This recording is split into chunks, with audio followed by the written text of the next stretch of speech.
Ready?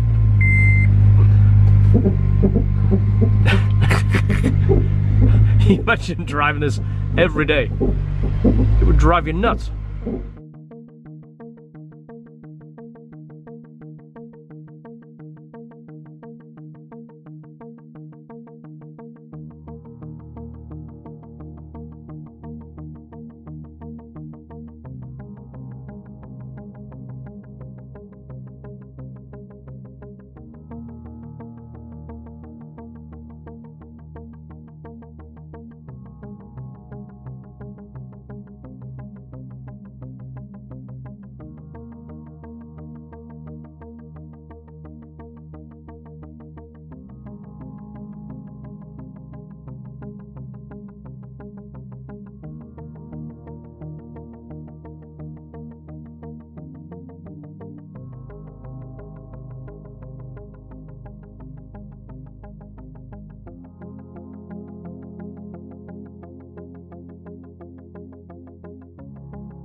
The guys at JDI sent us a ghost box. So if you're gonna get rid of your radio, maybe put some gauges up here, or you just don't like a radio, this is a fantastic product. And all you need is this, and this is what comes in the box too, is a ghost box and a wiring harness. They do have an extension harness available if you need to put it really far away, but for the video I'm just gonna show you how it works. So you take their harness, plug it into your harness, and then the box gets plugged in into their harness, and then you would find a place to put this in the car. See if we can get that with the logo out.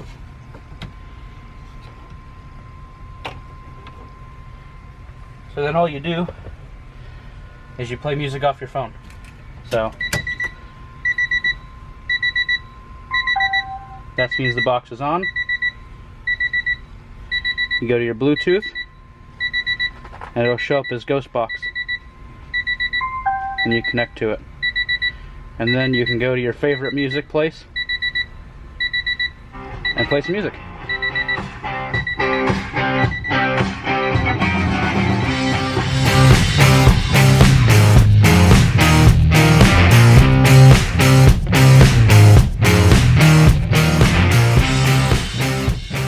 Decided to go with a GM Cat. This is off a 5.3 Silverado, and it's the one that would be after the wide pipe. So we know this supports 400 horsepower and it's a factory Cat, so it's going to do a good job. It's going to also quiet the exhaust down and get rid of some of that exhaust smell that you would get if you did run a straight through pipe. Now we're running a stainless flex right here to take some of the vibration away and of course prevent the cracking of the exhaust and the welds. This will attach to the downpipe, and then the downpipe will have a brace to the engine, so the downpipe will be triangulated. This will be our flex. It'll have the Cat in the factory location, then continue into the exhaust. So another great product from JDI. This is their push to start. Now one of the main things I like about this is this plug and play harness and its OE connectors. Look at that. I mean, this is the switch that came out of it. We're replacing the whole piece with the push to start, so we don't want the column to lock. Now one thing that's great about this is it has these ID chips, which these are optional in their little keyring right here. They have a few different versions. They have a card also, and a couple of small chips that you can stick to the back of your phone. But basically this is the antenna. This is going to hide somewhere in the car, And to activate it, you need to line this up with here. It's got to be within about 6 or 8 inches. So you got to hide this, and only you know where it goes. It's got a decent length of wire. This is the main brain you're going to put in the car. This is what plugs directly into this right here. Now there's a couple of switch options. They give us 3 different options. I'll show you the one that we're going to use, but the one that is included looks very stock. Looks kind of like a factory push to start. Let me show you it. So this is included, and it's very universal. You can drill a hole and push it in there and bend the flaps around, kind of like a aftermarket radio, or you can put it actually when you remove the key, you can put it in that area there. So this is the one that's included. They have a few options. This is one of them. Very cool. It's red. This does light up, by the way. I've got to tell you, this one lights up blue. Very bright. I'll show you it later. George has this in his Uncle Ray Civic. This is one of the options, and there is a silver option that I'll show you, the one I chose for the EG. So these are a couple of options to kind of tailor it to your taste or your interior color. So we showed you doing the ghost box. So the nice thing about that is it frees up a little bit of room for gauges, and as we put the start button right here. So we've got room for another gauge. Right now we're just going to run the wideband so we can run a live feed into the S300. Let's go ahead and demonstrate it. So these are your IDs right here. As you see, we just put some ABS plastic, glued it across there so it's got a nice finish. So you can put the antenna any way you want. We put it right here. So that activates it. Now both feet on the pedals, clutch and brake. See the start button light up? See that? Now you just hit that button and it'll start. I mean, it's that easy. That's it. So without these chips right here, the car is not going to start. Even with both feet on the pedals, see the start button doesn't light up? That means it's not activated. It's not going to start. So it's got the same security as what your key would have, but actually a little bit more, because you're not going to jam something in here and turn the electrical portion of the ignition switch.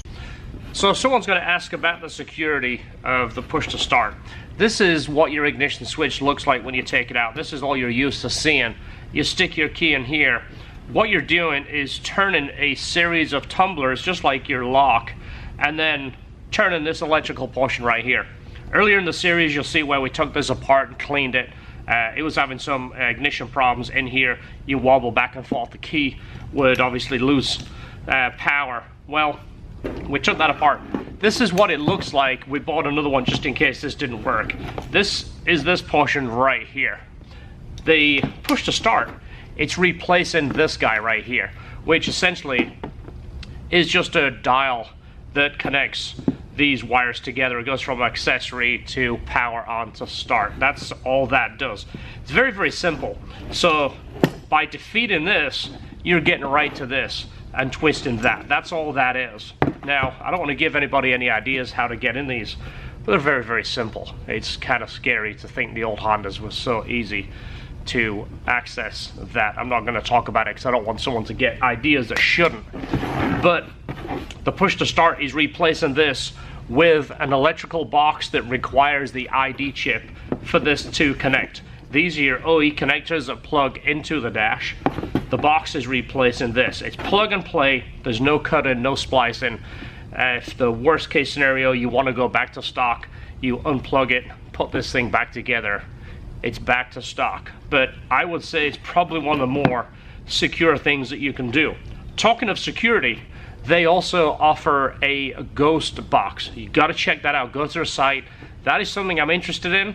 That's something I want you to check out. It's something that will make your car even more secure on top of the push to start. So you need these ID cards, ID chips, key rings to activate it. And then also, if you don't press the brake, you have your radio and the gauges on the radio. But it's not going to start without the clutch and the brake. Yep. And that turns everything on. So again, both feet on the pedals. It's that easy. Plug and play. That is so cool. So we're not running it too long, so we don't have the exhaust on the car. JDI push to start, JDI ghost box, and again we have one more gauge room here if need be, but for the time being it's nice and clean, and we have a radio. So I haven't actually played my phone through it, so let's go ahead, hit the ghost box. We are connected. See what we have right here. Alright, let's go back in history. That is it. 1995. And it's controlled by the volume right here. On my own CRX SI, and I was signing up with a guy called... So if you haven't seen the first one, go ahead, follow the Bert Hatch series. First one is up. Ghost box is in. Push to start is in. Just got to wire up the sensor, start building the exhaust. I teased it at the beginning of the video. It's not done yet, but it's 75% complete. 2005 TSX manual transmission. We're going through and changing a whole bunch of parts that might be wrong with it. Exhaust, wheels and tires, brakes, brand new factory OEM clutch, different mounts, bushings, body parts, headlights, you name it. This car is going to be perfect. If you're interested in this, stay tuned to the series. 2005 TSX manual transmission. This thing's going to be nice. Rage on that beat, going crazy.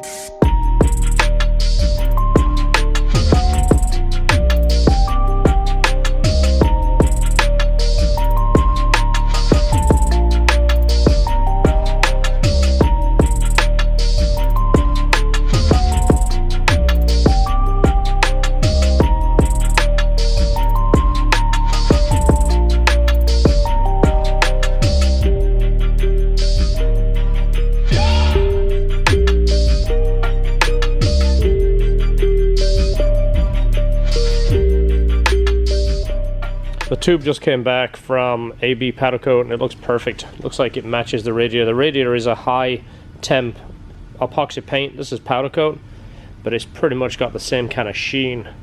So just as an idea, Austin calls this flat, but it doesn't look really flat to me. It's almost satin. So I kind of like this. It's not flat where it's really chalky looking. It's got a bit of a sheen. So that's kind of like the look that we're going for. And because the airbox is going to sit over this, even though it has the smooth like insulation, if it was paint it would probably rub the paint, and powder coat's a bit more durable. So let's go ahead and put this together, put the filter on it, show you what the box looks like. So I've got a little rubber washer I'm going to put under this carbon tab, just so it's got a bit of a cushion. It's not going to rub the paint.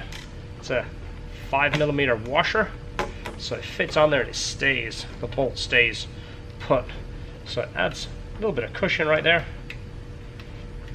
and it's got the insulation around here, so it should fit pretty tight.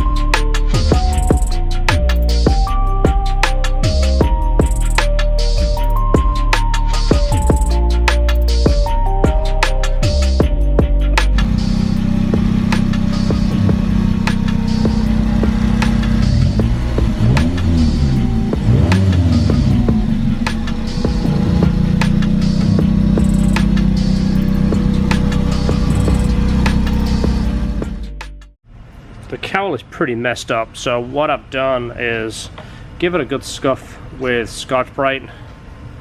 I can tell it's kind of like a gray color now. So next thing is to use some prep all right here. We'll clean the surface, get it completely grease free, and then we're going to use some SEM dye, the same stuff that we used on the white CRX. So I'm not going to show you the process because you know how to do it, but we'll go ahead and clean this, put a couple of coats of SEM. I'll show you what it looks like. Guys, these are what we call Type R seats. Not the red seats that you see in the Civic Type R, even though they're Type R seats. This is what we refer to as Type R seats. Now, they did have covers on, so they're somewhat preserved. They're not terrible, but as you see, they've got that kind of blue tinge to them, not to mention a bunch of trash. So we refinished them in the Integra, and I think I'll show you how to do them on these. Let me show you what I'm going to do first. These are 20-year-old seats, and a lot of it, the material is in good shape. You can clean it and re-dye it. So basically, the first thing I do is I use an air blower. You want to try and get as much of the junk out of the material as you can. Vacuum it, blow it, go over it 2 or 3 times. Now this product right here, it's not really a product, it's this device. I bought it from SEMA several years ago, and it uses like a sonic wave. Obviously it's air powered.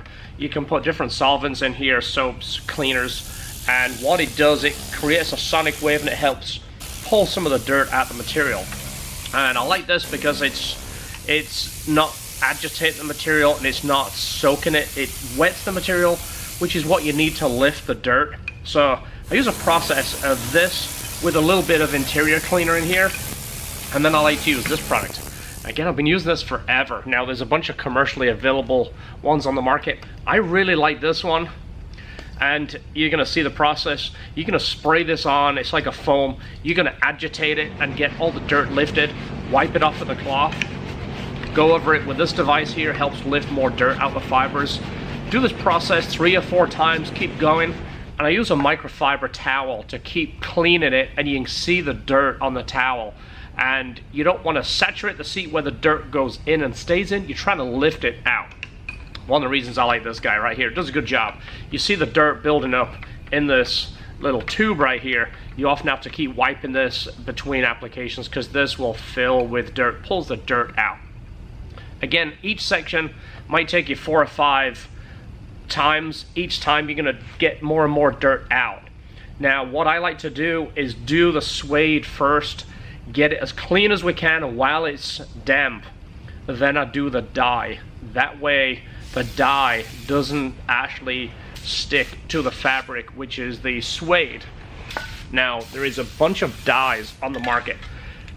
This is still my favorite. It's by Sent. You can probably buy this on Amazon. Anywhere is going to be able to sell you it. I buy from our Detailer Supply. Our paint finisher up the road has it, and they have it in a lot of colors. This is what I've used on plastics. I used it on the CRX. If you prep it right, this holds up fantastic. It is dye, but the beauty of it is it goes on like paint. It's very easy to use. It's a very fine mist. You want to do several light coats. You don't want to saturate it. You don't want to make it where it's start to clog. Real fine coats. Let it dry. I often use a soft brush, and you can brush the fibers. It makes the fibers soft again. Now, right now, these feel just like new seats, and they've got that nice black look to them. And again, 20-year-old seats. They're from a 1998 Integra Type R. So give us a thumbs up. Hopefully this helps you out. It helps you refinish your seats. And again, check this product out. They sell it in a lot of colors. You're going to see me try and refinish the seats in the flip car here pretty soon. It's a tan interior. It's leather. And I have done leather work in the past. So we're going to see how that works out. See how much better they look. Now it's kind of hard in this light because they're LED lights. But now they've got that nice black look. The center is what goes blue. So the trick here is once you've done the final shampooing on all the suede on the outside, while it's wet, then you can dye the middle. And with a clean cloth, you can wipe off any dye that gets on the suede. It comes off very easy while it's wet. So you don't have to tape them off. I used to tape them off, which took a long time. So you can see how much better they look. Meaning you can see, looks a little bit better. You can see it close up. Again, it's hard in the light. It makes them look kind of gray, but it looks so much better, and they feel nice. So much better. Looks like brand new now. Hopefully you get some tips from that. Hopefully it helped you out. Is it sucking it down? Yeah, it's just slow going. Yeah, it's got an air pocket in there. Yeah, you can hear it grabbing water. Yeah. It's quieter. Is it circulating now? Almost. It's gone through everything because this inlet here is the last point. Yeah, once you start seeing it gush out of there, it's gurgling a little bit. And it's slowly bleeding out. So we're running a coolant mixture. Of course, if you're up in the northern states, ice cold states, you're going to need to run a little bit more coolant. We're only running probably 25% right now, more of a lubricant, and to stop any of the junk building up in the system. But once it gets completely full, you'll see this, it'll actually surge in here. You'll see it continuously circulating. It's circulating more now, it's just got air in it. You see it's getting all bubbly in there. So need some more water? Yeah, it's still bubbling, but it's got a hold of the water now. It's moving. All right, it's circulated now. It's nice and quiet. You hear that? Doesn't sound gargly. Obviously, once it gets running, it pulls the heat out of that. Obviously, using a heat exchange, you guys know how the water air system works. This is much larger than some of the options that you can buy. There's some companies make a 1-inch. This obviously more capacity. The more heat you pull out, more efficient your intercooler is going to be. So a quick shout out to our buddy Nick Sherman for giving us this spark plug cover right here. It's anodized black. It's a little bit scuffed. It's not terrible, but I think I'm going to go ahead and send it out and have it refinished to match the radiator. That way it kind of looks the same. And with our yellow valve cover, which has still got to be installed, it'll kind of pick up the whole black and yellow theme. I think it'll look good. Forgot to film that after it was painted, but as you see, I got a bit of a texture to it, which the trick to doing that is to keep the coats really light, then do a semi-heavy coat, and while it's starting to dry but not fully dry, you do another light coat over it, and it kind of gives it that more of like a plasticky texture look. Now, one of those buttons missing. This one's busted, and that one's missing, so I need that, but that looks a ton better. It just looks fresher now. So still got the handle on the dash. That has to go painted yellow, or even if it's primer yellow, it's got to be put in so we have a door handle.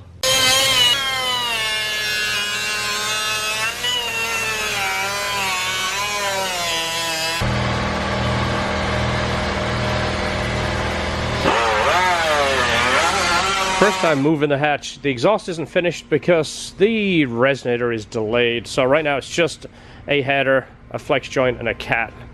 But this is the first time moving it. Seats are back in. You can see by that one how much nicer that is. Looks nice.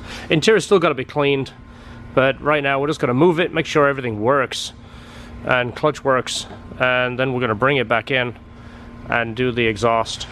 Then get it on the dyno, break in the clutch, then start tuning it. So let's see, first start up and the first move. Don't need that anymore. Nope, not with a ghost box. We have a million CDs at our disposal now.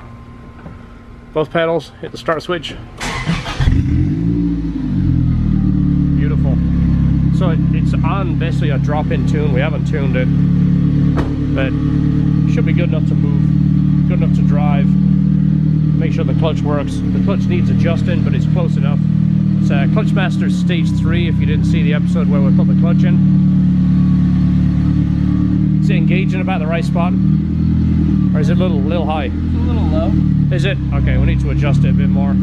It's smooth though, right? No chatter. No. Nice smooth engagement. Again, it's not terribly loud for just a header and a cat. It's the GM cat. So it's a high quality cat. It's not one of the cheesy cats. So it should do a good job, and it should support the power that we need when we start running it.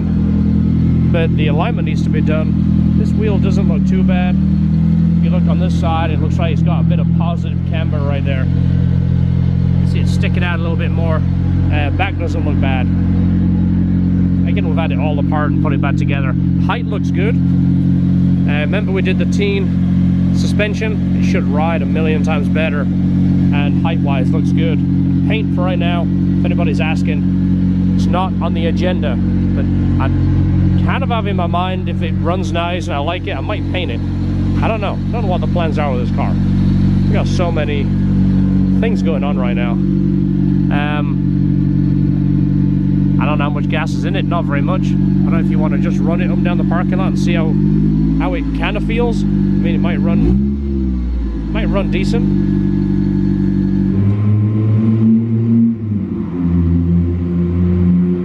We're about to start the TSX flip car. By the time you see this video, this car should be finished.